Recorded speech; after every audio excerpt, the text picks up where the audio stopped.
Welcome once again to our Christ and Culture lecture series. This is our 7th lecture, and we have only 1 week left after that. So this is our penultimate lecture in the Christ and Culture lecture series.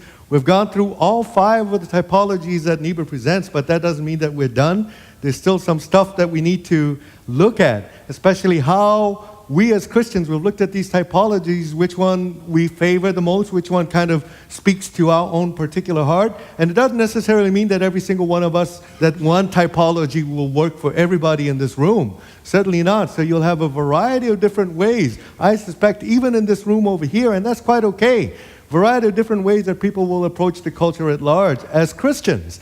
Today, I want to talk about Christian cultural engagement then. A little bit about how to engage as a Christian in the world out there. Because let's face it, we all live in the world, don't we?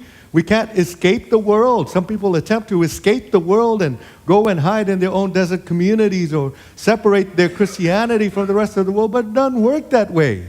Right? So that kind of extreme thinking to me isn't really conducive to a good Christian life on this earth. I think of Christianity as incarnational. And what I mean by that is, what did Jesus Christ do? Jesus, who was in very nature God, what did Jesus decide to do? He came into this world.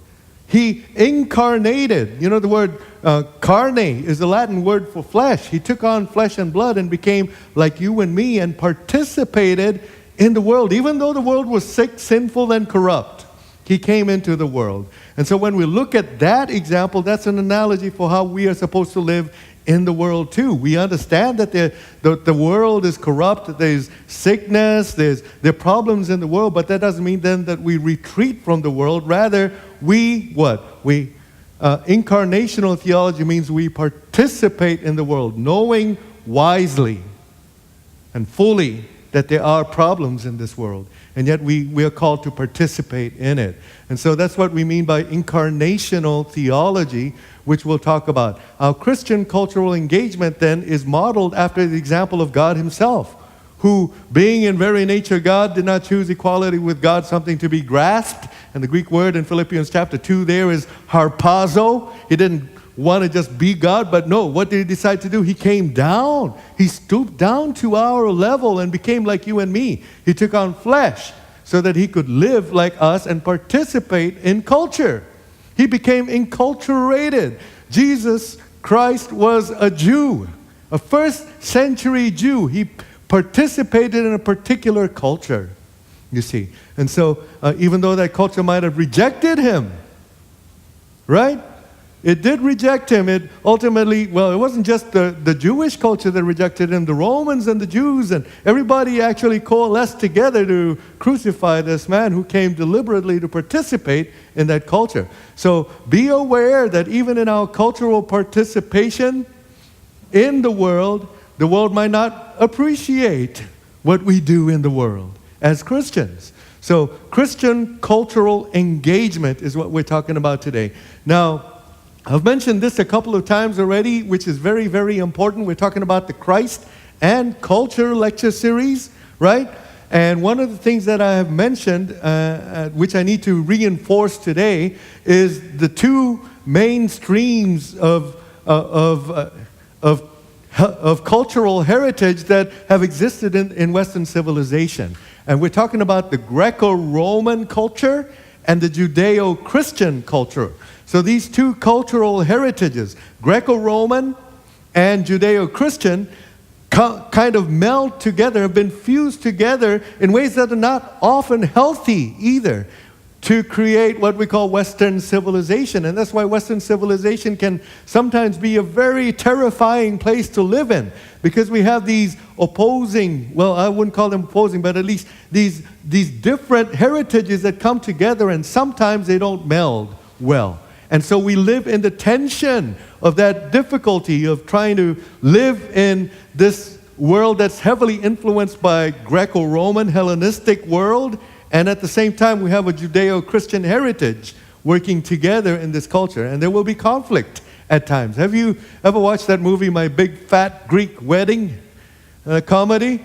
I guess the Greek daddy says everything came from Greece, right? Yeah, and then you can talk about anything, televisions, oh, this and that, and he'll just form a line. It's like 6 degrees of separation from Kevin Bacon or something. He always finds a way to narrow it all the way down to Greece. That's what we're talking about. Greco-Roman culture has deeply and heavily influenced our Western civilization. All of the stuff, remember Plato, Aristotle, Socrates, you're like, that was in school, I don't want to learn that no more, right? But all of that stuff, the philosophy, and then the Roman culture, the civilization of the Romans is what combined to make the culture that we have. But the problem is there's another part of it also, and that's the Judeo-Christian culture. And so those two poles somehow work together in Western civilization. Now, there's always been this movement among the non-religious, among people who are atheistic or really don't believe in God. There's always been a desire to divest itself from one of these heritages, the Judeo-Christian heritage. And they think that if we just maintain the Greco-Roman heritage, that we will be able to create a utopia, a perfect civilization. Well, perhaps not entirely perfect, but a good civilization where people can, but what we need to do is we need to get rid of the vestiges of this Judeo-Christian religion, because it's preventing us from making that wonderful civilization that we want. And so throughout the history of Western civilization, we see people saying that. They're pushing back against the Judeo-Christian heritage. And then the Judeo-Christian heritage, of course, comes back and says, well, no, I don't think so. You might think that the Greco-Roman civilization is all the good stuff, but you're forgetting some stuff along the way. We Christians were the one who came and brought some very, very good stuff into Western civilization. The abolition of slavery, who started that? It wasn't you guys. It wasn't the Greco-Roman world. Greco-Romans, their civilization, their culture, their financial structure was built on a culture of slavery. Everything was about slavery.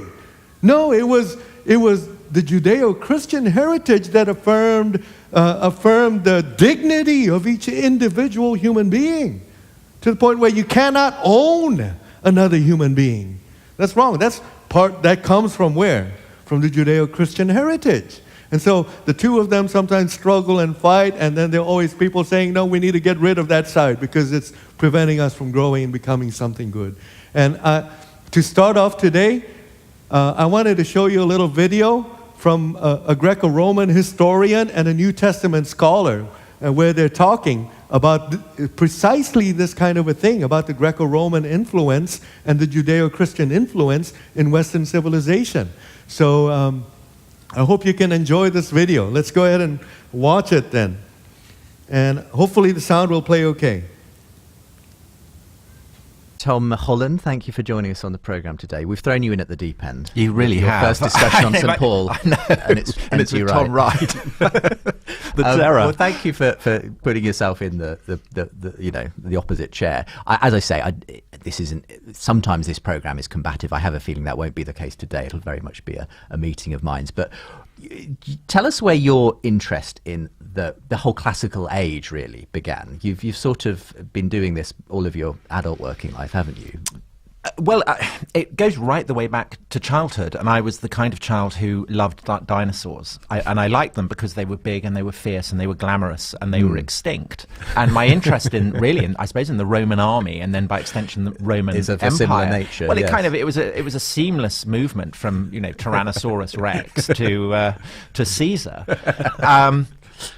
And so the kind of the glamour and the beauty and the power and the cruelty of the Greeks and the Romans I found very appealing. Yeah. And in contrast to that, although I went to Sunday school and I was very, very interested in biblical history as well, I found them all a bit po-faced, kind of.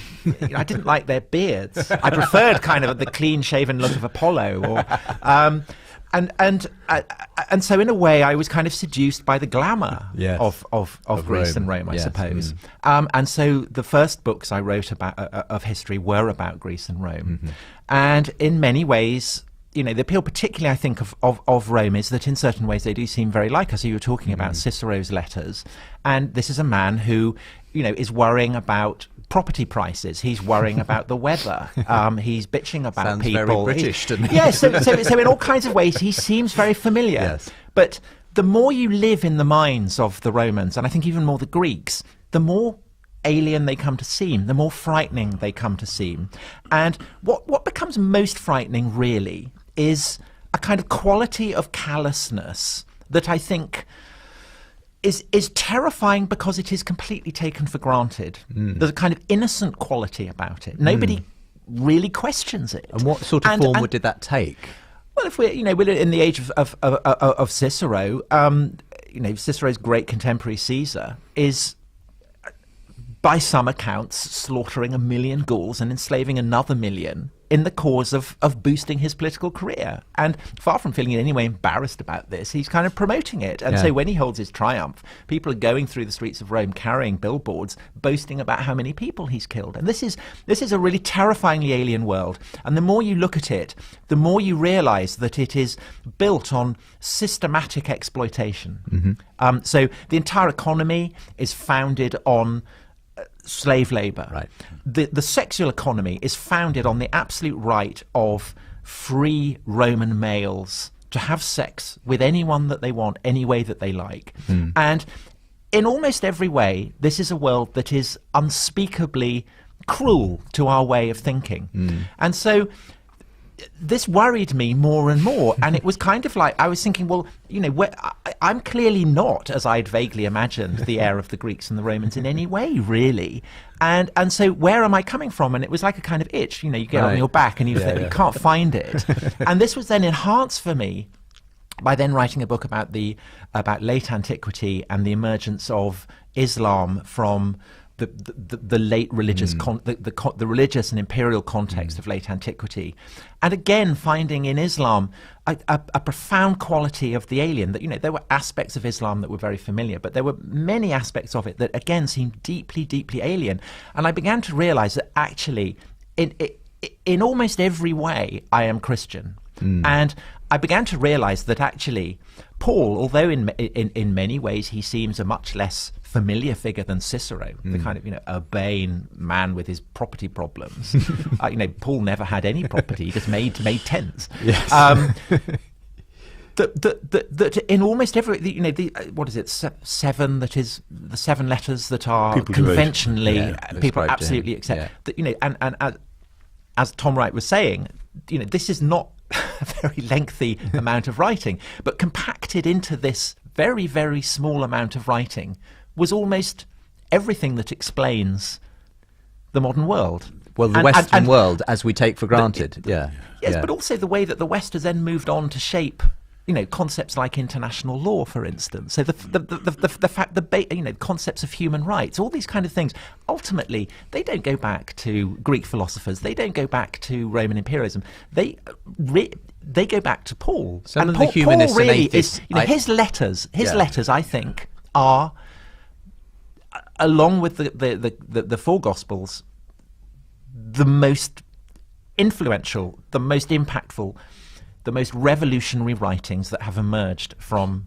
the ancient world. When you penned that article, I think it was for the New Statesman, where you said what I got wrong, and you sort of came out, as it were, and said, as far as my values and background are concerned, I am a Christian. It was interesting to see the response to that, because I saw lots of atheists and humanists saying, "Oh, hang on, democracy, that goes back to the Greeks. Don't pretend that Christianity gave us everything we're grateful for." But you honestly think that actually people simply haven't appreciated just how much we owe to the Judeo-Christian? I think. If we're talking of Paul, I think of him as a kind of depth charge, deep beneath the foundations of the classical world, and it's not anything that you particularly notice if you're, in Corinth or Alexandria. And then you start feeling this kind of rippling outwards. And, by the time you get to the 11th century in Latin Christendom, everything has changed. And you have this, I think essentially what Paul's significance is that he sets up ripple effects of revolution throughout Western history. So the 11th century, where with the Papal Revolution, essentially it establishes this idea that society has to be reborn, reconfigured, that vested interests have to be torn down. And then the Reformation, what we call the Reformation, is a further ripple effect of that, and the Enlightenment is a further ripple effect of that. And very interesting.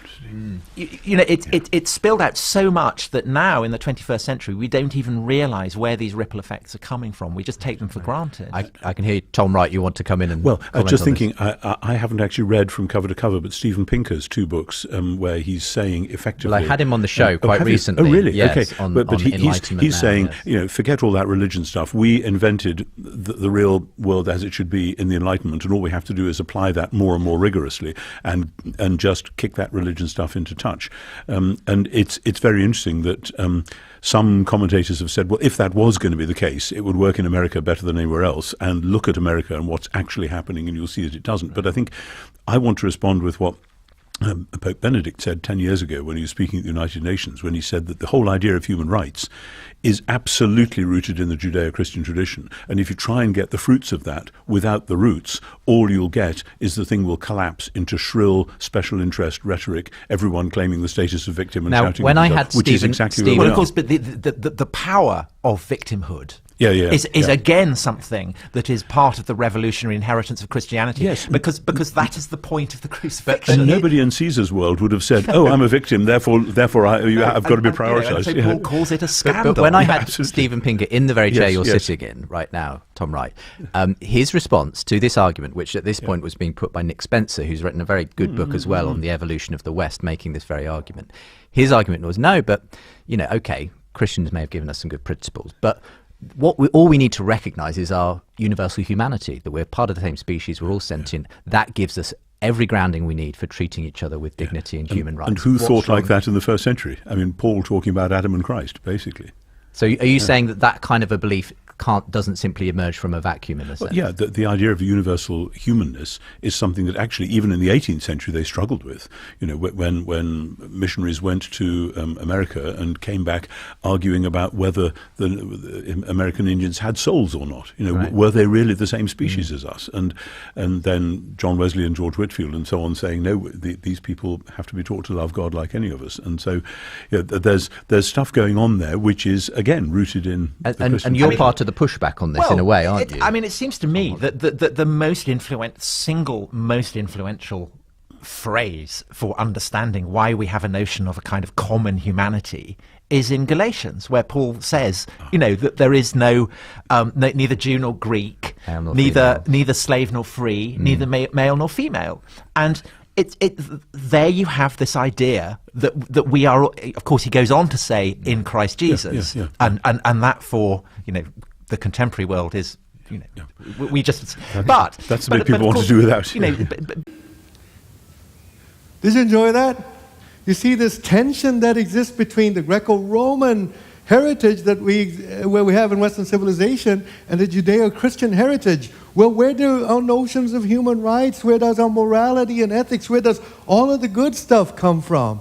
And there are people on the extreme side, on this side, which are just about the Greco-Roman heritage, saying we don't need the religious stuff because it's actually holding us back. And then the religious side is pushing back and saying, no, what are you talking about? A lot of the good stuff, the moral basis, even the idea of the dignity of humanity comes from our religious heritage and not from Greco-Roman world.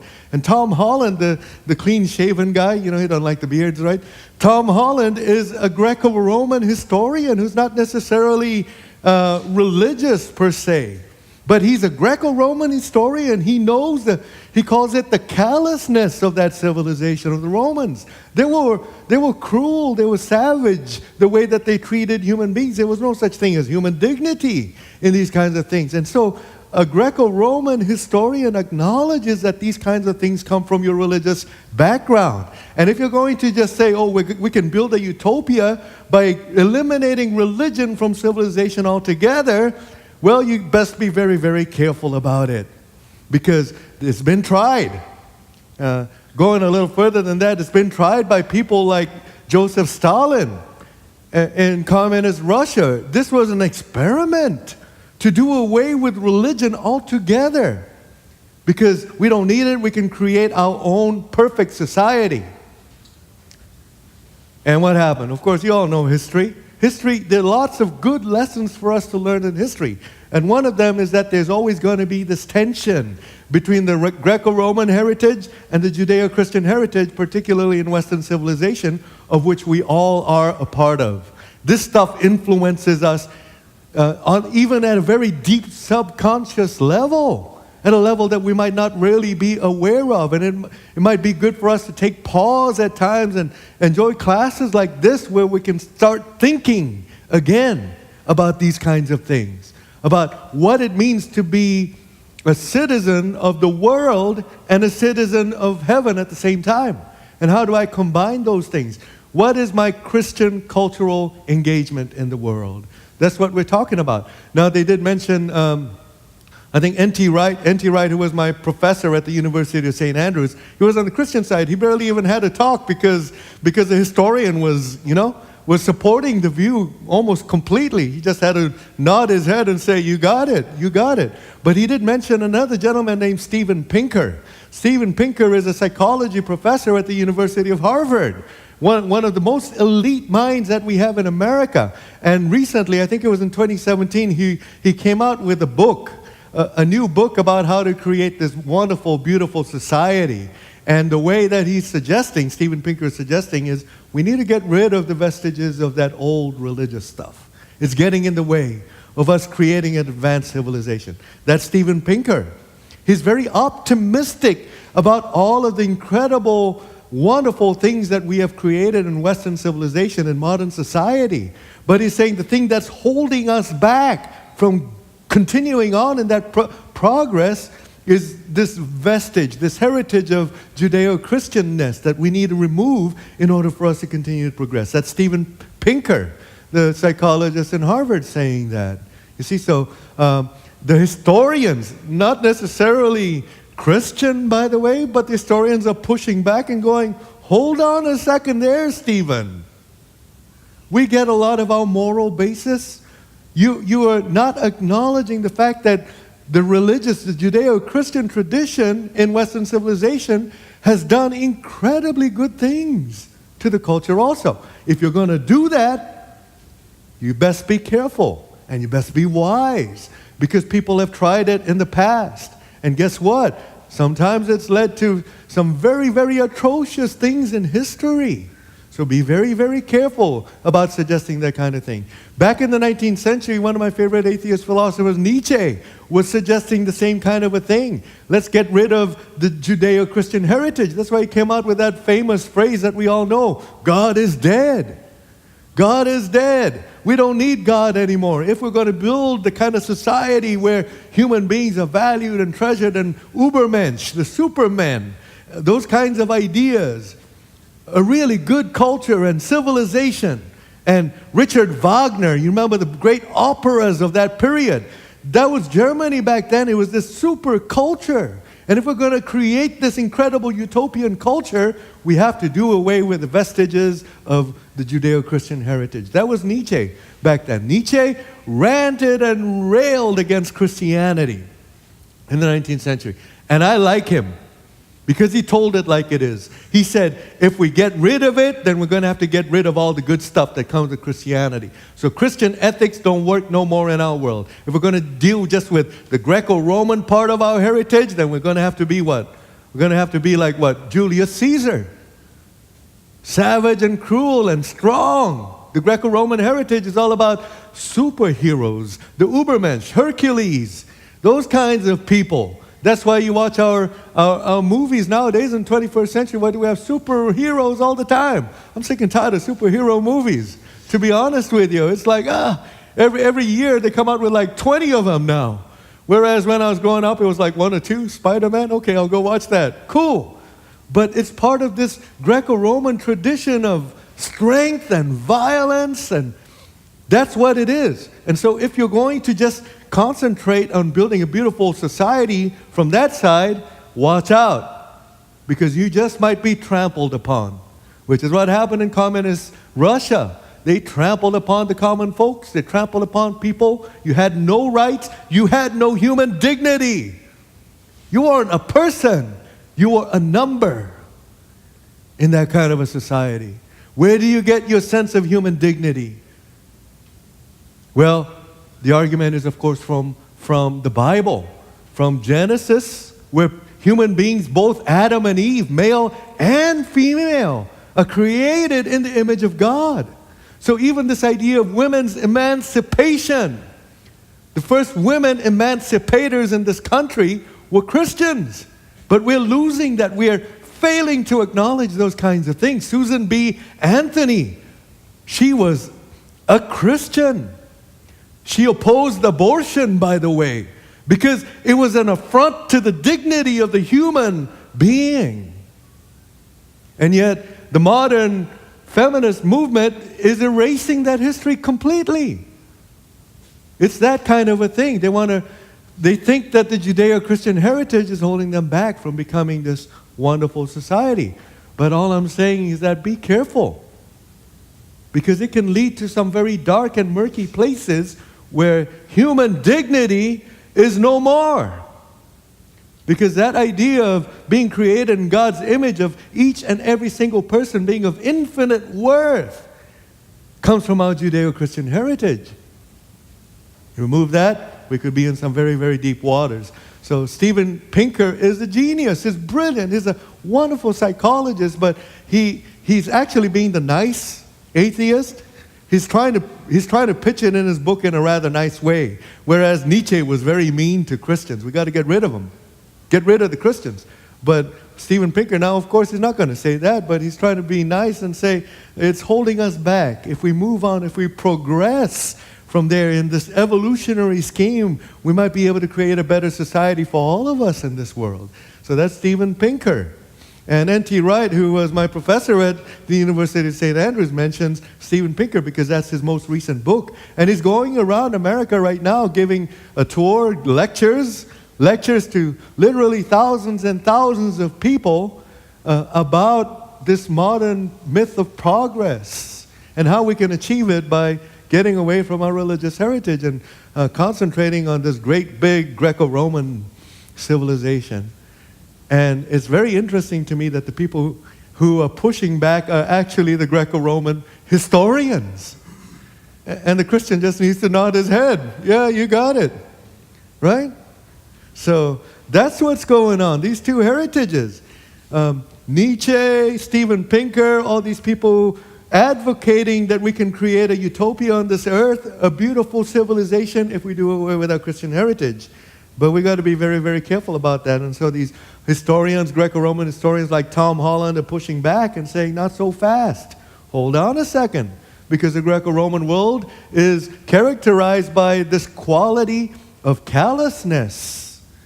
Human beings are not that important. Do you want to really do away with stuff like that? You think you can get your human rights without your Judeo-Christian heritage? It just might not work that way. And we see this quite oftentimes, living in Brazil. When I lived in Brazil, socialism and communism were very, very popular among some segments of the population in Latin America. We had Che Guevara. Do you remember the revolutionary, and Fidel Castro?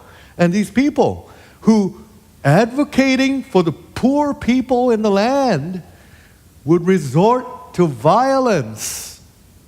It's okay for us to kill people. They're not worth it. What's really worth it is this idealist mentality that we have of creating a utopia. In order to get that, if people get in the way, we can get rid of them.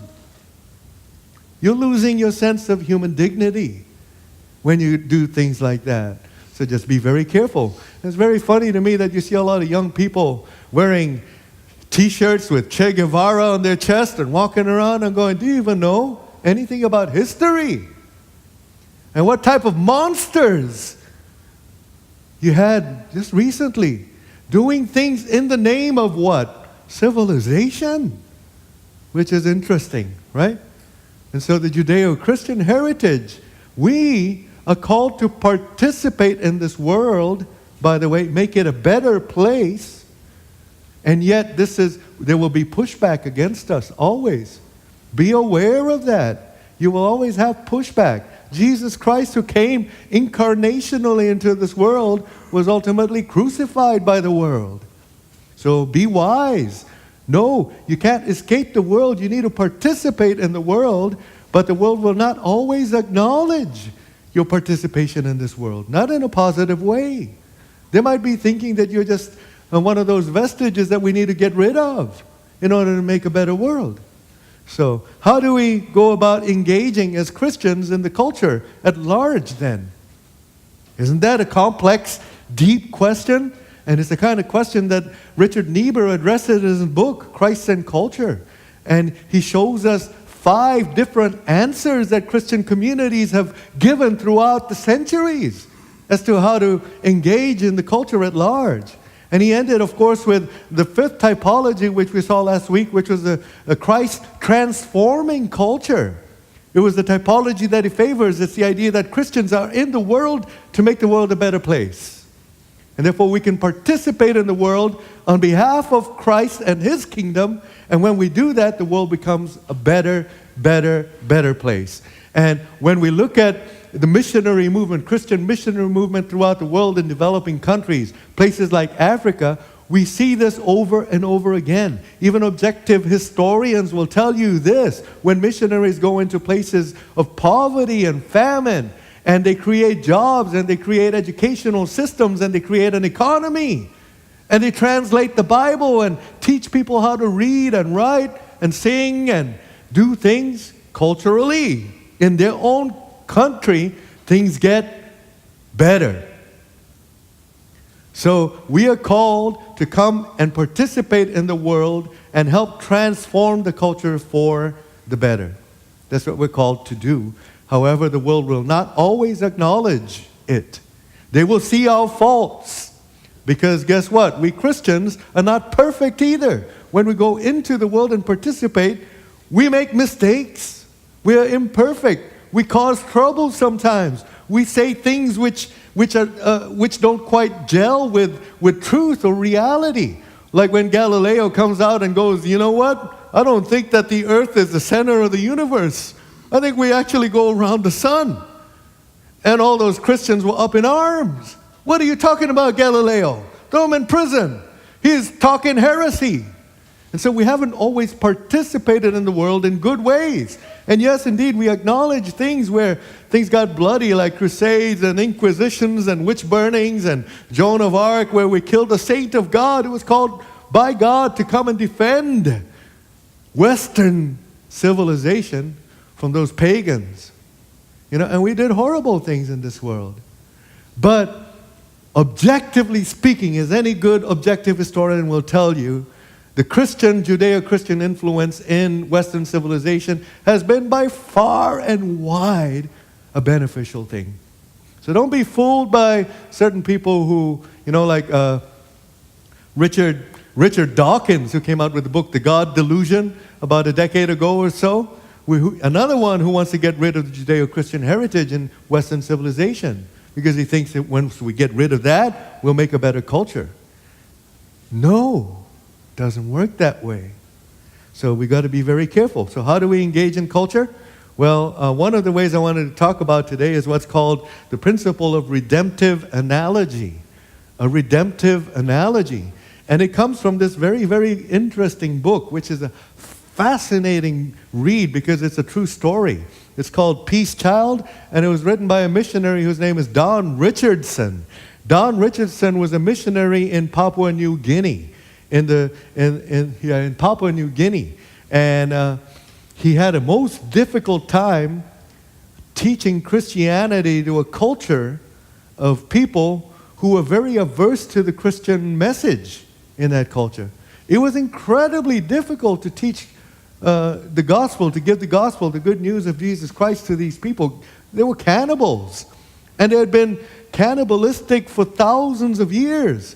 Little pockets of tribes in these islands fighting each other in eternal conflict for a long time, eating each other, for crying out loud. That was Papua New Guinea.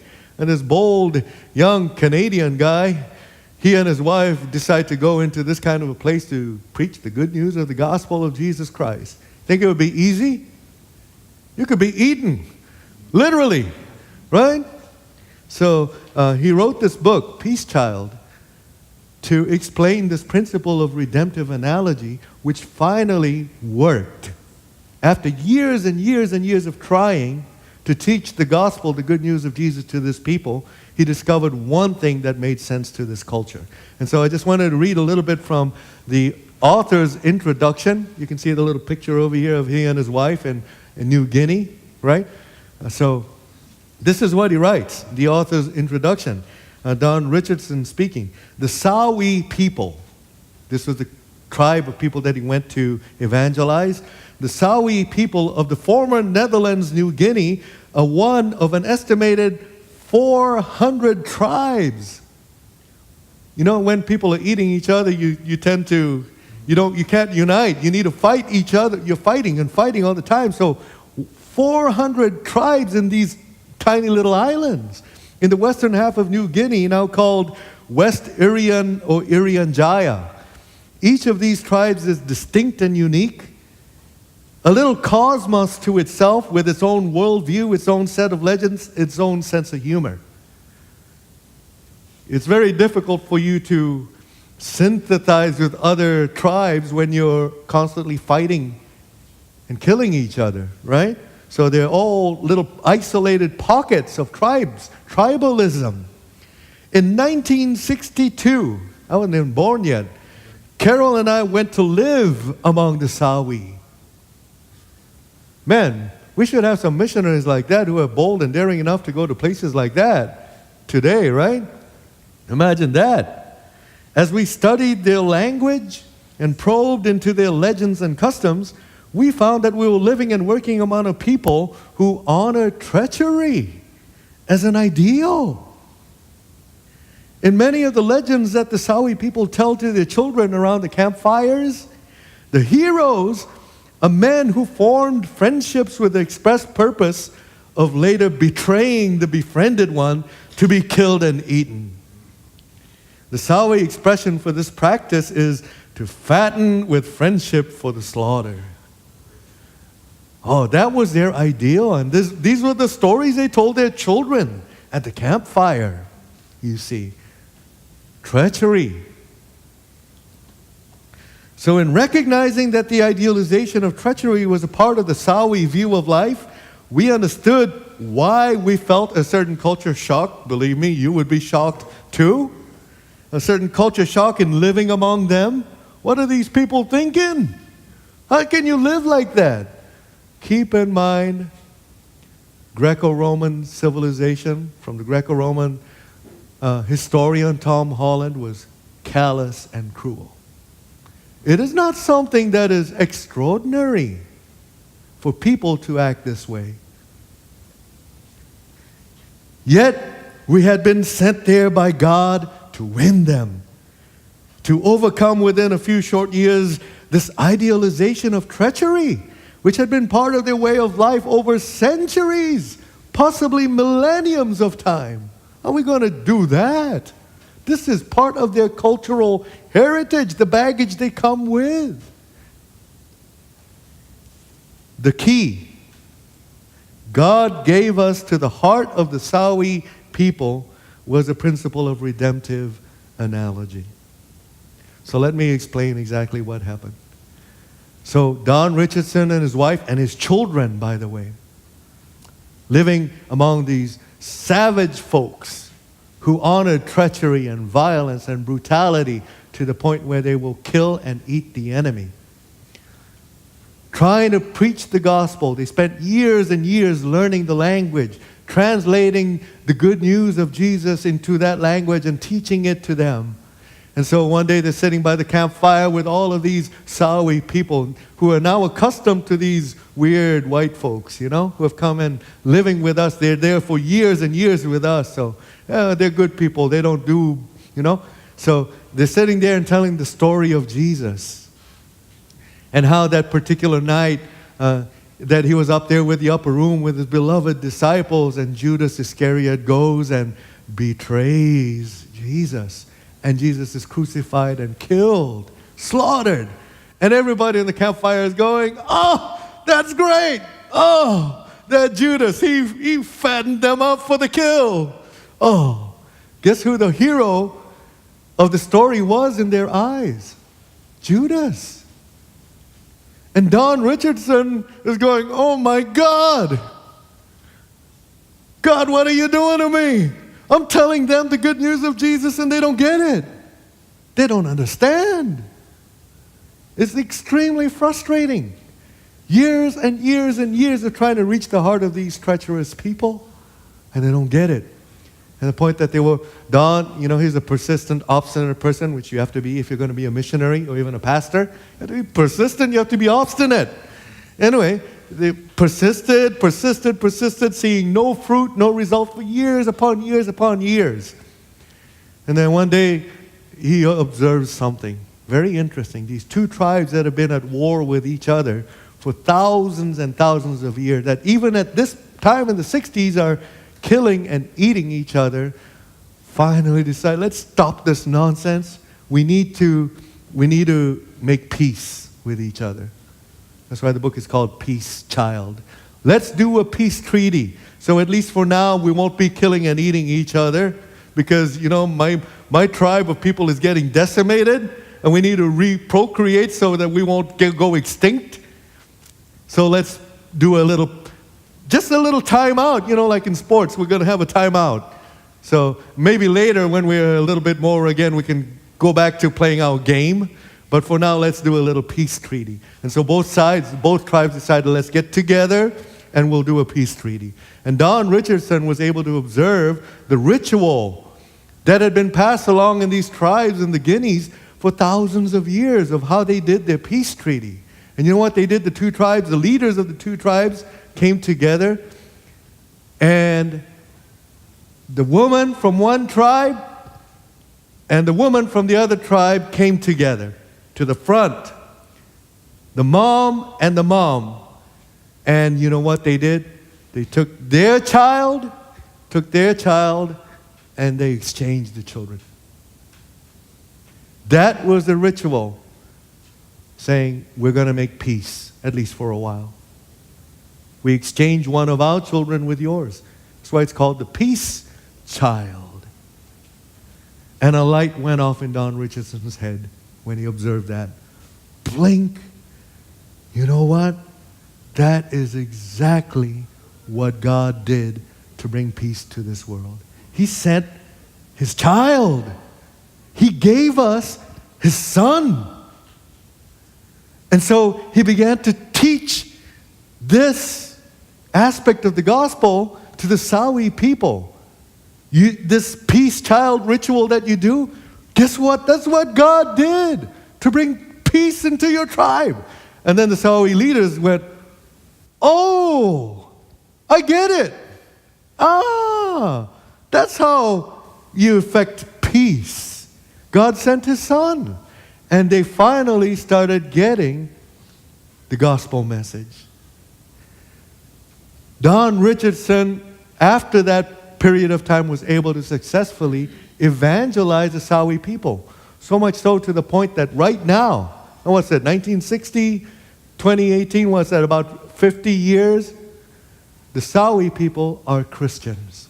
They have their churches and they're Christian people. Isn't that an amazing story? But he wrote this book about that, From Cannibals to Christ Followers, a true story, to illustrate the principle of redemptive analogy. What does Don Richardson mean by redemptive analogy? He says this: God has planted in every single culture some point of contact or connection to the gospel, to Christianity. And the way we engage the culture, it might be a brutal, savage culture, is to find those points of contact. We need to discover the redemptive analogies in every single culture. And when we discover that, we will find how we can interact positively with the culture. That's the principle of redemptive analogy. Guess what? American culture has a lot of redemptive analogies. The mythologies, the rituals, the stories that we tell each other, Because a lot of American culture is already firmly grounded in Christianity. And I've been telling you all that Europe has become so godless. Europe, which used to at one time be Christendom, the basis of European Christian culture. But now it is no longer that way. But guess what? How do we as Christians engage European culture? There are tons and tons of redemptive analogies. Like Tom Holland, the Greco-Roman historian, and N.T. Wright, my favorite professor of early New Testament Christian scholar, engaging the culture through these redemptive analogies. That's the way that we Christians can positively affect a brutal and savage culture. Ain't that cool? That's what it really is about. Now, very simply explained, but the process of discovering and engaging culture with redemptive analogies can be extremely highly complex. It's not easy to do that. I'm not saying it's black and white. Many times you get into very murky, deep, dark waters. One of the things that I thoroughly enjoy in American culture, when I first came to Tampa and somebody introduced me to the Harley-Davidson Bible. Fantastic. That's a redemptive analogy right there. That's why you have this group of people in Tampa who are Harley-Davidson riding motorcycle people who love Jesus. Somebody reached them in some way through their culture, discovered a redemptive analogy in biker culture, and it has affected some people profoundly. That's how you can affect the culture that you live in. Discover these redemptive analogies that, incidentally, God has placed everywhere throughout the culture. But we have blind spots. We don't always see them. Don Richardson was there for years and years and years before he finally discovered something that would connect to the culture. I can be in Tampa for decades before something ultimately connects. So what do I have to be? For the meantime, I just have to be an obstinate, stubborn pastor until something connects and, whoa, it worked, finally, yay.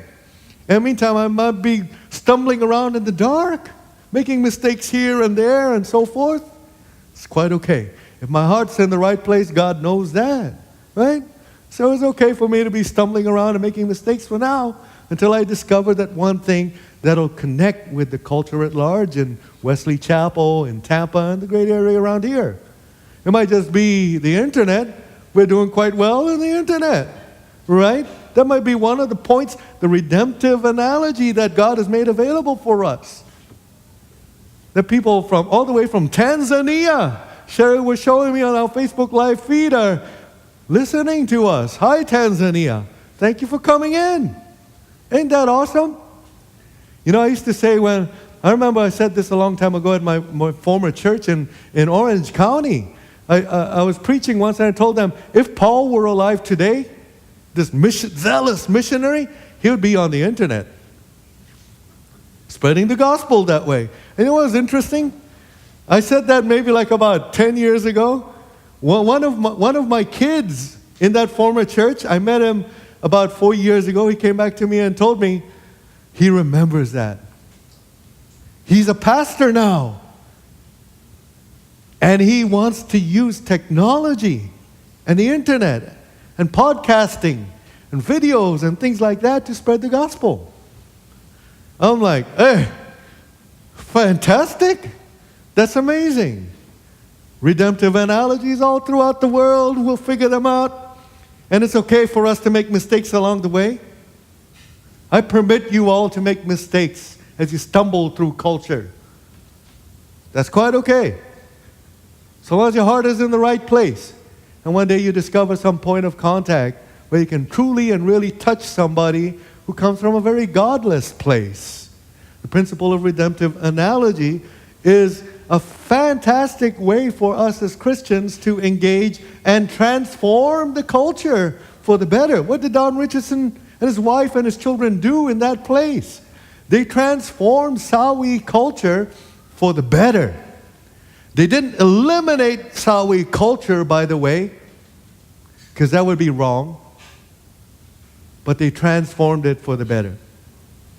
So that's what the principle of redemptive analogy is. There's another gentleman, his name is Kosuke Koyama, Japanese, you probably know by the name. And he was a missionary in Thailand, a Japanese Protestant theologian, missionary. And he wrote a book called Water Buffalo Theology. And the idea of that book is, if you're going to go and be a missionary in a particular culture, you need to be incarnational. You need to participate in that culture in order to make a difference for Christ. And so it's incarnational theology. And he says this, he remembers that when he was going to be a missionary in Thailand, at the airport he met these missionaries that were coming out of Thailand at the time, and they were exasperated, and nothing really worked. That Buddhist culture, Thailand is 99% Buddhist. You know, they don't get it. Buddhism is of the devil. That's what they were telling him as he was going into the culture. And so he calls that arrogant Christianity. No wonder it didn't work. If you're going to go into a particular culture with that attitude, I'm better than you, you will never convert anybody in that culture to Christ. And so water buffalo theology, the rice plantations, go plant some rice, participate in their culture in Thailand. Learn their culture. Be a part of it. Enjoy their food. Oh, it might be spicy, but try it. Participate in the culture. That's incarnational theology. And it comes from the example of who? God himself, who came into this world, incarnated into the world. So redemptive analogies that God has placed all over every single culture in the world, which then it leaves for us as missionaries, as evangelizers, to discover and find points of contact with the world. And incarnationally, we're not here to eliminate your culture. Cowboy culture, fantastic. You know, American culture, awesome. Ugandan culture, Korean culture. It's not about going there to take your culture away from you, but to incarnationally participate in your culture. Because God values your culture highly. That's the idea. When we as Christians participate in the culture, we're not there to eliminate the culture, we're there to make the culture better. And that's what we're talking about. Now, in order to do that, I need to introduce you to one of my favorite people in the world. His name is Abraham Kuyper. Anybody named Abraham is one of my favorite people. Okay? But this guy is amazing. And he is a real good example of somebody who participates in the culture as a Christian. His name is Abraham Kuyper. From the name Kuyper, you probably can tell that he's a Dutchman, right? Abraham Kuyper was born in 1837 and died in 1920, right around World War I, we're thinking. So he lived right around the turn of the century, the 20th century. He was a Dutch pastor and a theologian. In 1863, he became a pastor. He was called to a small little town in the Netherlands called Beesd. And so he went to seminary, he studied, he learned a lot of liberal theology because that was what was popular at the time. And so when he went to pastor this small little church in Beesd, he was a liberal theologian. He really didn't believe that Jesus resurrected from the dead. He believed that this was mythology. It was powerful mythology, but it wasn't the truth. And when he started ministering, he discovered that his nice little educated, highly intellectual theology really didn't work. Didn't touch people where they were hurting. In the nitty-gritty of reality, this wonderful liberal theology doesn't work. What works? The gospel, the truth. So this guy who used to be a Christ of culture type, beholden to his cultural captivity, became a gospel, evangelistic, Christ transformational culture type of person. And this is the key. although he went away from the Christ of culture type, he didn't abandon it altogether. He didn't go to the opposite extreme, the Christ against culture. He didn't withdraw from the culture at all. No, he took the valuable things that he had learned from his liberal Protestant education, the good things, and melded it and transformed it. He realized he couldn't go the opposite extreme of abandoning culture altogether. No. So he developed this deeper, complex, rich theology, which we're going to look at today, Abraham Kuyper, of participating in the culture at large. Okay? So he was a Dutch pastor, theologian, originally belonged to the Dutch Reformed Church. That's where he was ordained. But later on, he would secede from that church with a whole group of other Dutch Protestants and form their own particular denomination, because the Dutch Reformed Church was a state-run church and they were beholden to state power, and he protested against that. And many Dutch came out of that tradition and formed their own denomination. Sometimes we have to do that. We have to come out of a particular place because they're culturally captive in order to gain our freedom again and become a church again. So he went through that painful and difficult process himself. But he realized he needs to participate in the culture, so he founded a newspaper, which still exists in the Netherlands today, called Die Standaard, founded in 1872, the Standard. And so he was a journalist, he wrote articles. You know, if it was today, it would be like the pastor who's constantly blogging, right? Putting the word out there every single day as best he or she can. So newspaper, and then he founded an entire denomination, the Christian Reformed Church, in 1892, because they needed to reform from that state cultural captivity, liberal theology, where the state church didn't even believe in the resurrection of Jesus. Oh, he was crucified. He was a good moral example for us to live. That was the Christianity of the Dutch at the time. So they had to secede from that and form the Christian Reformed Church, which exists even today. It's called the CRC, CRC-NA, Christian Reformed Church of North America, of which, by the way, my former church in Los Angeles, the All Nations Church, is a CRC church. Interestingly enough. So we're kind of from that kind of a heritage also, right? Christian Reformed Church in 1892. Not only that, because this guy I need to participate in culture and make it a better place. He ran for government. And in 1873, he became a member of the Dutch Parliament. Imagine that, a pastor becoming a senator, right? Who was that guy in Texas? The pastor who was running for president a while back? It's almost like that thing, you know? Or we had, on the other side, on the Democrat side, Jesse Jackson, a pastor running for president of the country. So this was a guy who ran, and he won, though. The difference is he won, of course. So he's now a parliamentarian in addition to being a journalist, in addition to being a pastor, in addition to being a university educator. And then not only that, he wasn't just satisfied with that. He founded his own political party. I'm sick and tired of the Democrats and Republicans. They're fighting each other. We'll start our own political party. And call it the Anti-Revolutionary Party in 1879. And then founded also, because he was an intellectual, the Free University in Amsterdam, founded in 1880 by this man. He did tonful of stuff in the culture, participating in the culture. Free University of Amsterdam exists even today. It's one of the most highly regarded universities in the world, founded by Abraham Kuyper. And then in 1901, he ran for prime minister and won. 4-year limited term. The highest officer in this country. A pastor. Prime Minister of the Netherlands from 1901 to 1905.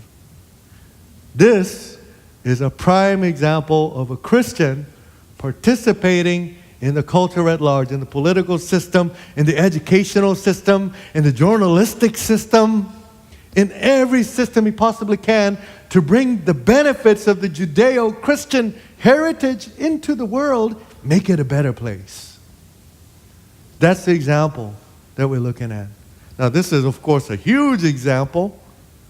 It's something that probably you and I are not going to be able to affect in that kind of a way, but we don't need to. God ain't called us to become the POTUS, President of the United States. That's not what He's called you to be. But He's called you to discover your own particular redemptive analogy for the culture that He has placed you in, so that you can be a good and positive influence in that particular culture. The bowling league. Be a good and positive influence there. Pray for people. Be compassionate with them incarnationally. That's ministry. That's participating in the culture. Softball league. Soccer. I do soccer every week. That's me participating in the culture, in sports. Sports can be a place where there are tons of redemptive analogies. That's why you got John 3:16 and the Super Bowl every Sunday. Well, not every Sunday, every year. Sorry about that. Right? Discover these places where you can participate in your particular culture and bring the benefits of a good and positive Christianity inside there. That's what it is. Now, Abraham Kuyper was a neo-Calvinist. In fact, he was the guy who founded neo-Calvinism. Remember last week we talked a little bit about John Calvin. And the problem with talking about John Calvin is that so many people have so many misconceptions about Calvinism, especially in American society. It's crazy. When I tell people I'm a Calvinist, they immediately, whoa, you must be like an evil person. You're terrible, huh? Because they have this misconception about what Calvinism is. And our culture, unfortunately, is that way. We think, but Calvinism and John Calvin, if you have ever truly read John Calvin, if you've read the Institutes of the Christian Religion, there was an incredibly positive outlook to the culture at large. Why you ought as a Christian to participate in the culture at large. That's John Calvin in the Institutes of the Christian Religion. It's positive. Not that I don't know where that negativity comes from. It's an attack from Satan probably, But Calvinism is entirely a positivistic faith. It encourages you to participate in the world. That's why John Calvin developed the Protestant work ethic. Go ahead and work in the world and do your best. Because when you're doing that, working well in the world, you're giving glory and honor to God. If you're going to be a fireman, be a good fireman.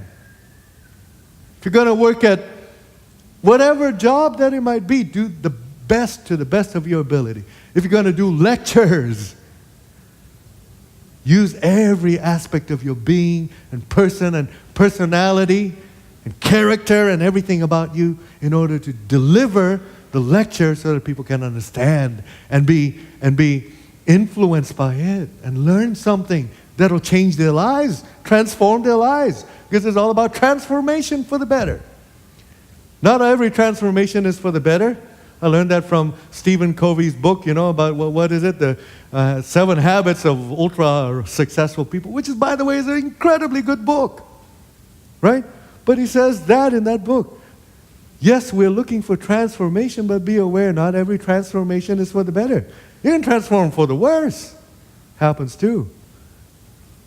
So, anyway, Calvinism, I wanted to introduce you a little bit to this. This is a book by Abraham Kuyper called Lectures on Calvinism. We're talking about lectures today, right? Well, let me just read a little bit about this, okay? Dr. Abraham Kuyper was born in Maasluis, the Netherlands, on October 29, 1837. His parents were the Reverend Jan Hendrik and Henrietta Huber Kuyper. I guess he took his mother's name. Interesting.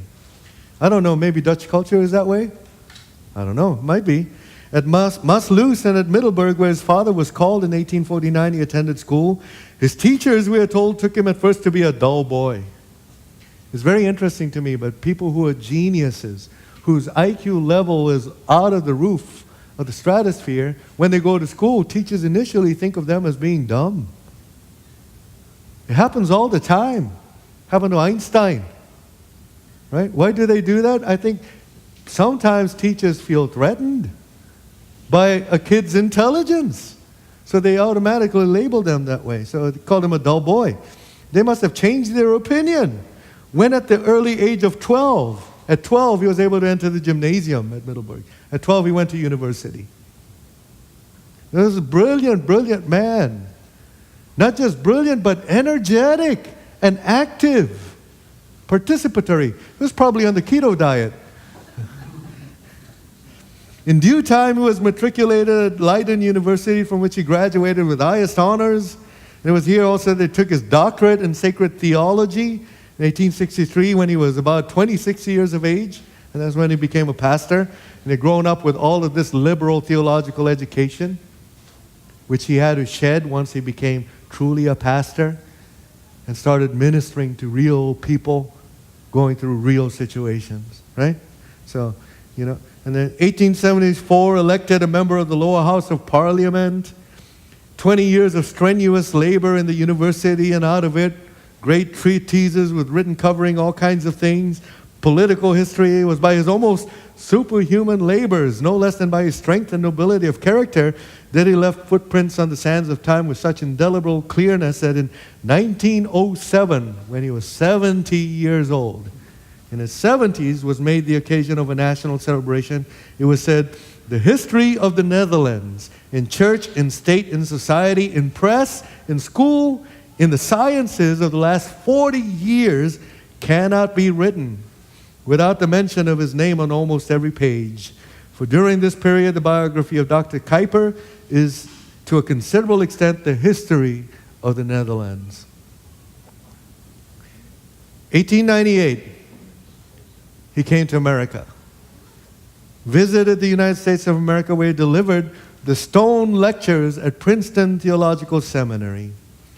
And it was then at Princeton University conferred the doctorate of laws upon him.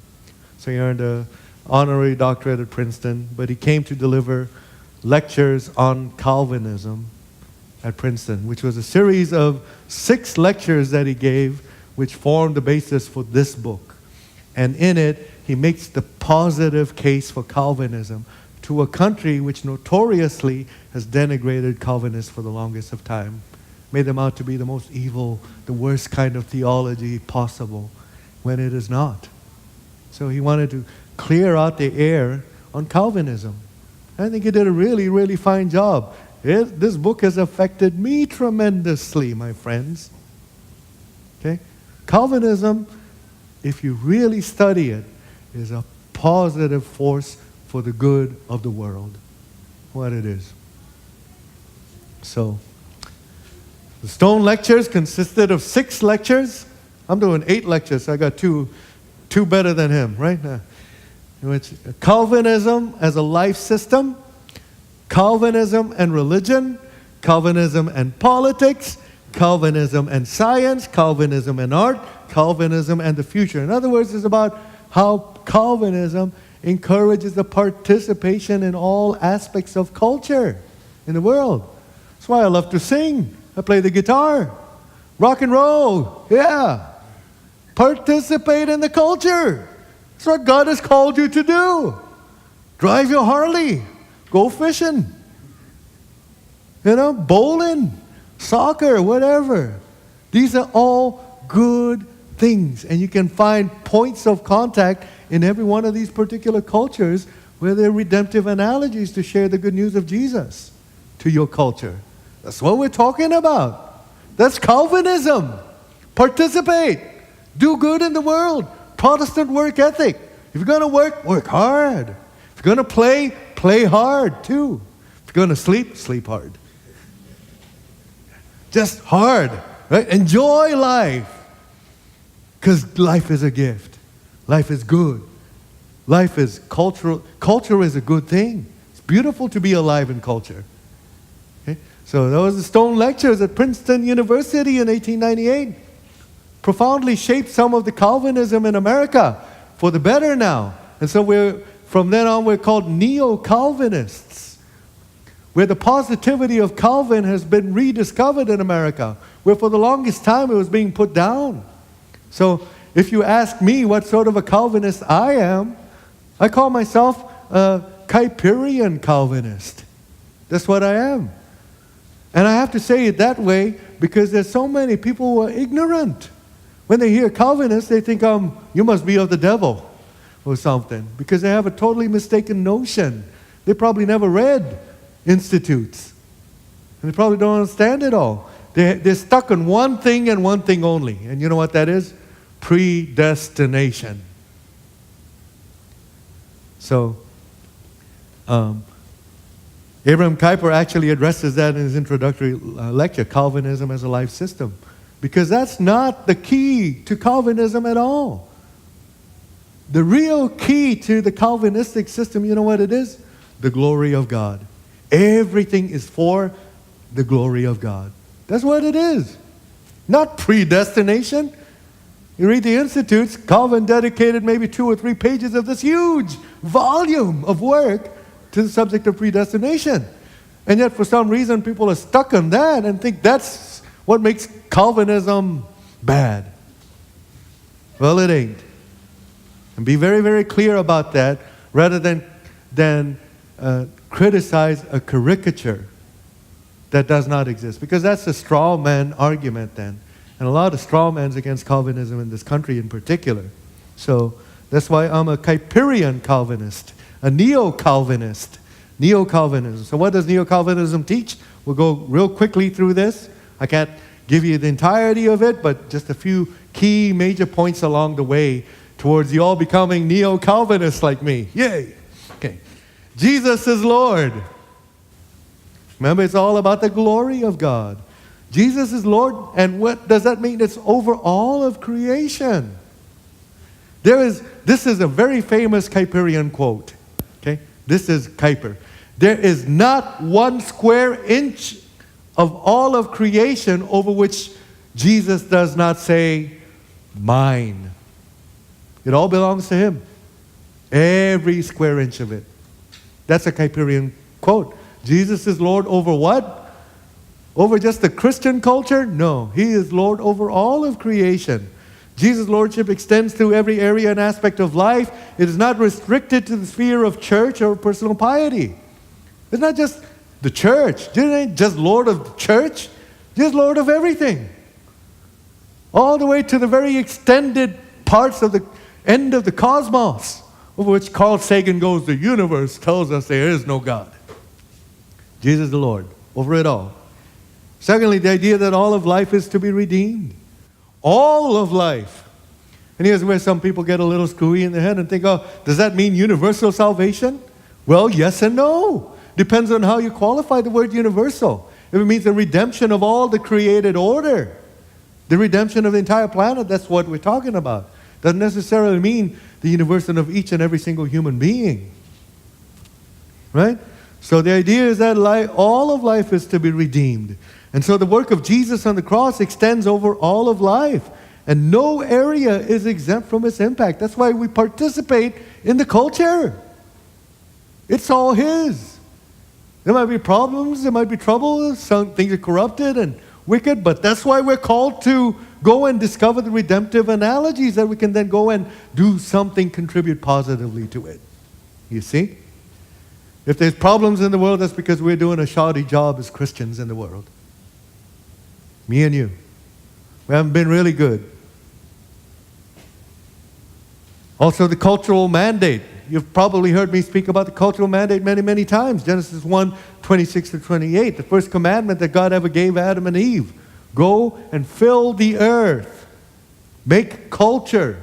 That's why it's called the cultural mandate. It's been described as a cultural mandate. It's a mandate to cultivate and develop the creation. Again, the example I give, which I hope is simplified enough for everybody to understand, is it says if God just created a whole bunch of Lego pieces, creation, and then said, here, Adam and Eve, make stuff. So we take that primary environment and we create a secondary environment out of it. That's a cultural mandate. So all this stuff is what God created and gave materials to us, like a carpenter with wood. He gave you the wood. Now form it and shape it and make something out of it. That's a cultural mandate. So there is a historical development and cultural unfolding. That's why there's a positivity in neo-Calvinism toward culture. It's not bad. So wicked and desperate to the point where it's unredeemable. which is the Christ against culture types. We're not that. We participate in the culture. We recognize there's evil, there are bad things going on, it's corrupt. There's bribery and corruption and horrible stuff, and those politicians, oh my gosh, they're terrible, but we participate in the culture. So maybe one of you is called to run as a politician someday. And you're going to be 70 years old and run. We need a mayor in Wesley Chapel, don't we? Somebody with good Christian principles who can then make this place a better place by influencing the society at large that we live in with Christian values. I'm all for that. Absolutely. Creation, fall, redemption. Remember last week? Creation, fall, redemption. God's good creation, tov, good creation, has been disrupted by the fall, but redemption is what? A restoration of that good creation. And so, yes, the good creation has been corrupted, but Christ came to redeem not just the human soul, but all of it. That's Neo-Calvinism. The entire universe, one day, for all of eternity, is going to be your and my playground. We're going to be shooting around the stars like Star Trek or something. Ain't that going to be cool? We might find a Yeti on planet Pluto. Right? Yeah. Ain't that awesome? If you think about it, it blows your mind. Eternity is not going to be boring at all. And physicists tell us the universe is still expanding. Because if we're going to be in it for eternity, we're going to explore it, we'll never get to the end of it. It's like that rabbit hole with no end, right? That's the universe that we live in, that God created for us, that's become corrupted, but that God sent His Son to redeem. All of it. That's Neo-Calvinism. It's positive. Did you notice that? Over against those other Christians who are like, the world is terrible. The only thing that matters is I escape from the world. My soul goes to heaven. You know that Christianity is heresy. It was called Gnosticism, where the material stuff is evil. The only thing that's going to escape and go to a future eternity is the immaterial soul. That's not Christianity. That's Gnosticism. And Gnosticism was declared heresy when? Back in the 4th century. Although it still rears its ugly head among Christian communities because people are so against culture. It sucks. I can't live in this world no more. Let me escape. Escapism is not the answer. You know what the answer is? Incarnation. Jesus came into the world. Not escape the world, but into it. And that's what we're called to do.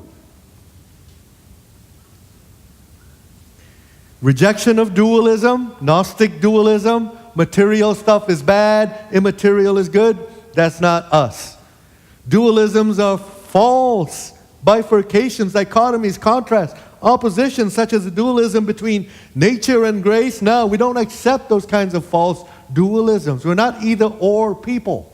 Most of the time we're both and people. Sometimes, not every time, but sometimes, right? So we reject those kinds of false dichotomies. And then structure and direction. What do we mean by that? Structure denotes created laws and norms. God is not a God of chaos. So He took the chaos in the beginning. God created the heavens and the earth was formless and void. Tovu vavohu in the Hebrew. It was chaotic. And then God took that chaos and started molding order out of it every single day of creation. Order. God is a God of structure and direction. Created laws and norms for created things. Direction denotes relative deviation or conformity to norms, primarily regarding the central orientation of the human heart, either toward or away from God in Christ. So there's only two directions that we're going. Either we're going toward God or we're going away from God. In the structure, in the order that God has created. Are we participating in orderly fashion toward God, or are we going to become chaotic and disordered?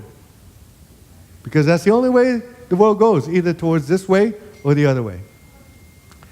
And then This is one of the best doctrines, I think, in Neo-Calvinism. It's the doctrine of common grace.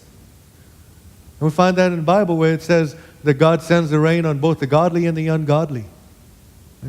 And why Jeremiah the prophet starts complaining, God, why do those wicked people prosper so much? Because of common grace. God sends grace to everybody, whether you're a Christian or not, whether you believe in Him or not, whether you're a Satanist.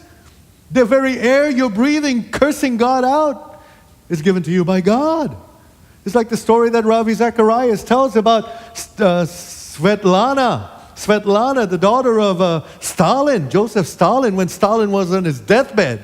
Svetlana, his daughter, was there observing this mass murderer to a degree that nobody else in human history has ever done. Billions of people killed by this guy. And his last breath, as he was lying in bed dying, he took his last breath, put his fist up in the air and shook it at God and died. That's what his daughter says. Yeah? Even that last breath was common grace given to him by God. That's what common grace is. God providentially sustains the created order, restraining of possible evils and giving none salvific. It doesn't necessarily mean grace that saves.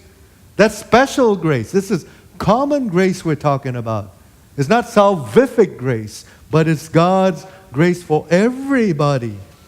Non-salvific good gifts to all humanity, despite their fall into sin, God's curse and His eventual condemnation of the unredeemed. So God sends grace to everybody, whether or not those people acknowledge it or not. It's like Steven Pinker, those Judeo-Christian heritage is, he doesn't want to acknowledge the goodness that comes from it. Whether he acknowledges or not, the very breath he's using and the books that he writes about it are on account of God's common grace. There's given this brilliant mind an opportunity to have a fantastic, fabulous education and be a professor, psychology at one of the best educational institutions of the world, Harvard, which was incidentally made by who? Christians.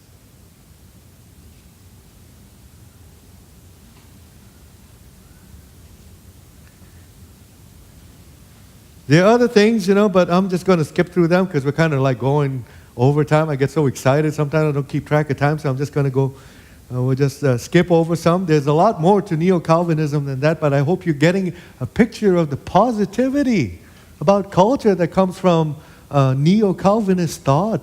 And there's hope. That's the key. We have hope not just for me and you, but for the entirety of creation. There's hope. And because of that, we can participate in it because our participation has eternal consequences. And next week we're going to look a little bit at that, about the internal consequences of our cultural participation next week. Does culture really matter? Does it matter that we participate in culture? And I'm going to contend next week that it has eternal consequences. Okay? But that'll be for next week. Today we're going to end with one final concept, which is a neo-Calvinistic concept, which is sphere sovereignty. Remember Abraham Kuyper? Abraham Kuyper was what? He was everything. A journalist, a politician, a pastor, a university professor. He founded schools. He did everything. Prime minister. This guy he wore a variety of different hats, right? So he taught about this. It's called the sphere sovereignty.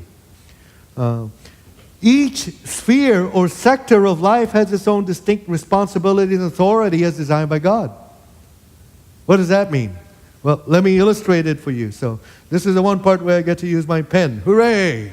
Yeah? Let's suppose this is the sphere of the church. Okay?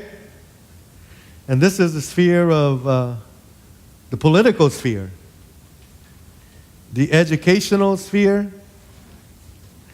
You can, economic, we'll call it E1, E2.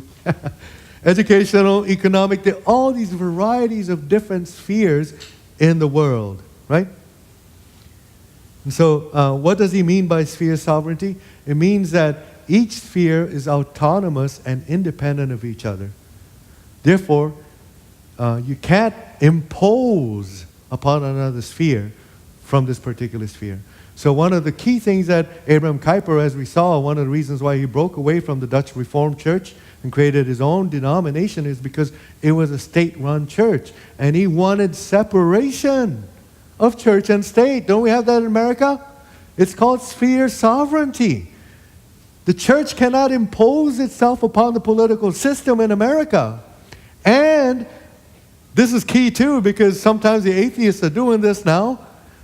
The political system in America cannot impose upon the church either. That's what it means by separation of church and state. It's independent, autonomous spheres of sovereign rule. They're sovereign unto themselves. That doesn't mean I can't participate. Kuyper participated, but one particular sphere cannot dominate over another. Remember the Catholic hierarchy? How was the Catholic hierarchy? It wasn't the church over here on an equal footing with the rest of the other spheres of society. That's what Catholic Church looks like. The church dominates every other sphere of culture. That's Catholicism. Not Neo-Calvinism. No. What does Neo-Calvinism look like? The church ain't superior to any other sphere of society. The church is right alongside every other sphere of society. So the best example I can think of is, imagine if you were a university dean. You got responsibilities within the educational sphere. Imagine your daughter became a student at that university. And she joined a fraternity and she got stinking drunk and made a mess and ultimately ended up drunk driving and killed somebody. Something horrible happened. Now the university is recommending expulsion. But you're the mom or you're the dad of this person. What do? Within the sovereign sphere of the educational system, you expel your daughter. But within the sovereign sphere of the family system, you embrace your daughter. You see. They're different systems, and your reaction to a particular incident will be different depending on the sphere that you're in. My responsibility as a dean at this university is to kick this person out.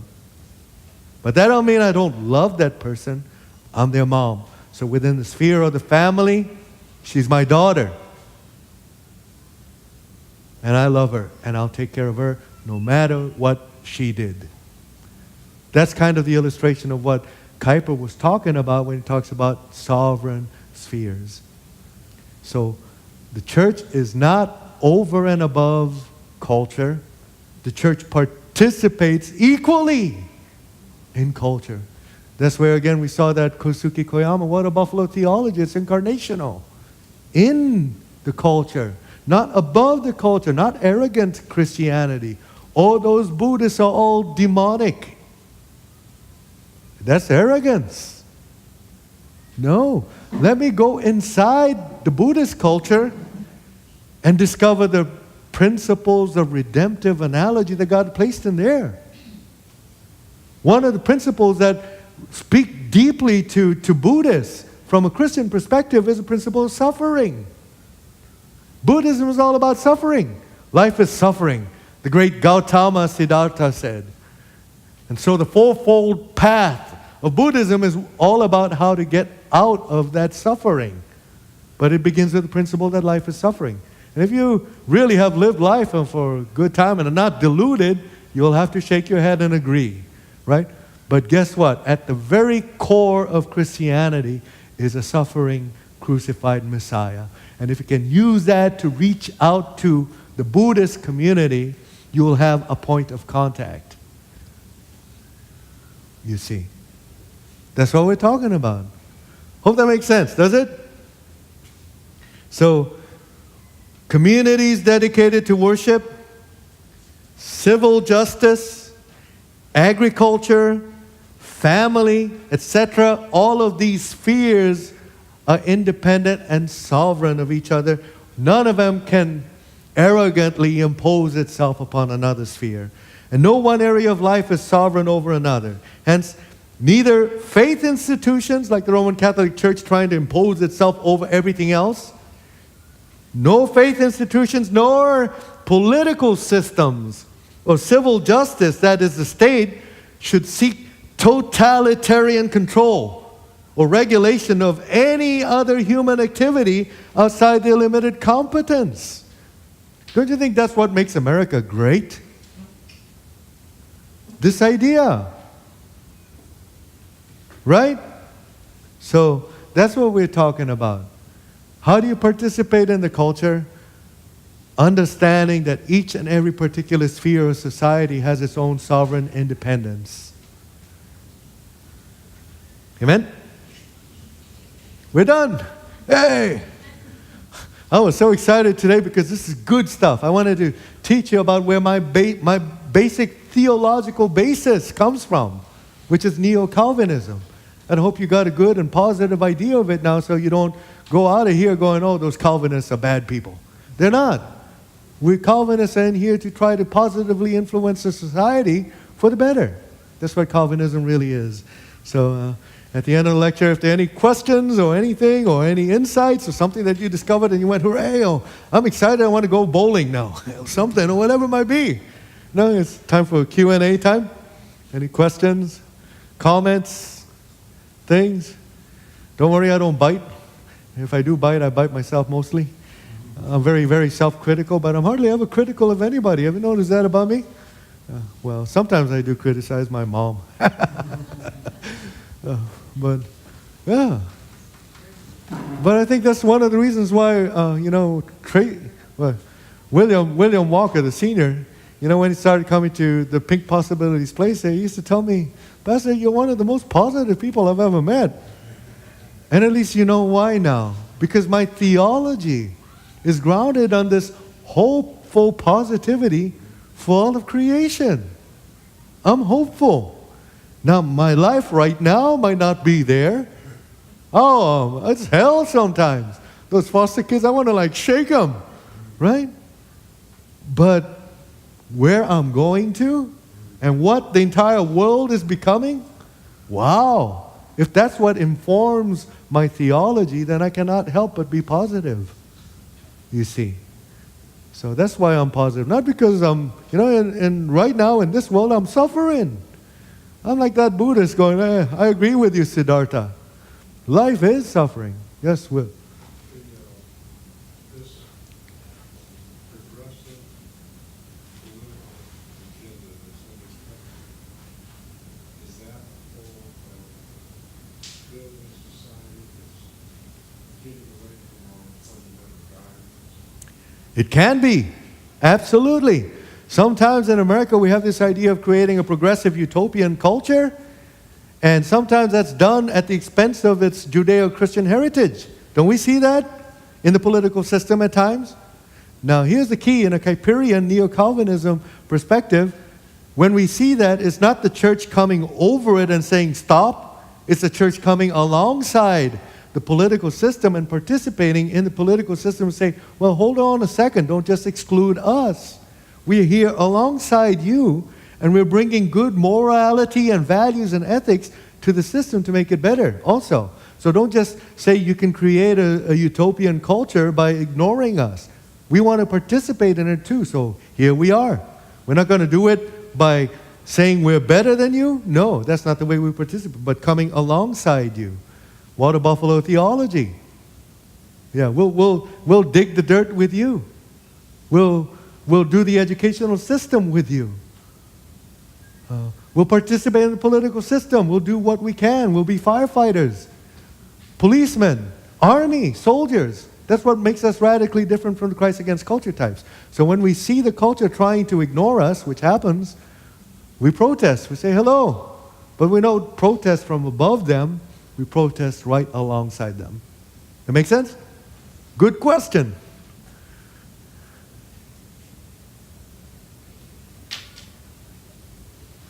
Is there any downside Is there any downside to neo-Calvinism? Absolutely not. No, I'm just kidding. There is. And one of them we did mention briefly is sometimes it can tend towards a hyper-universalism. So some parts of neo-Calvinistic thought have actually posited that there might actually be a scenario where God saves everybody in the long run. And so that can be very controversial. Is Osama bin Laden and Adolf Hitler and Joseph Stalin, who shook his fist at God on his deathbed, are they saved at the end? Does God provide infinite avenues for salvation for everybody, regardless of what they did on earth? And regardless of, maybe even in the afterlife, they can still be saved. Maybe somebody who never heard of Jesus in the afterlife might go, oh, now I get it. And God will be just enough to say, okay, you can come into the family. Now that part of neo-Calvinism can be extremely controversial, right? So yeah, we still need to work out our eschatology. And one of the things that Abraham Kuyper did towards the end of his life, I think for the latter decade of his life, he was already in his very, very late age, you know. You can do incredible things for God no matter how old you are. But in his very, very late age, he started talking a lot about the end of times, about eschatology. That's what it's called. Yeah. Good question. Are there other weaknesses in Calvinism? I do have my own blind spots, and so sometimes I need to listen to my fellow brothers and sisters in Christ from other different cultural and religious perspectives. And sometimes they're able to inform me better about certain things. But then the best way for me to do it is to walk alongside them. Not over them, but alongside them. My Lutheran brothers, my Catholic brothers, my Greek Orthodox brothers and sisters, and my Mennonite brothers and sisters, to be able to communicate with the different parts of the family so that I get the different perspectives, will help inform me to make better decisions in the world as a Christian too, I think. Even though I don't have to necessarily agree with their particular perspective. Yeah. So, good question. Good. Thank you very much for coming today. Next week is the final lecture in our Christ and Culture lecture series. I hope it's been informative to you. I want to let you know that there are many, many people who are hungry and thirsty to know this kind of stuff. That's why our podcast has been going through the roof. It's been fantastic on the podcast level. And so hopefully that will be a way for us to continue to participate in the culture in a good, beneficial, and positive way. I hope that some of the people in the podcast would kindly, send some comments or email me. That would be fantastic. My email is james.kim@synergychurch.us. Once again, james.kim@synergychurch.us. If you have any questions, comments, or some points of contention even, I would love to engage in dialogue with you. Thank you all for coming today.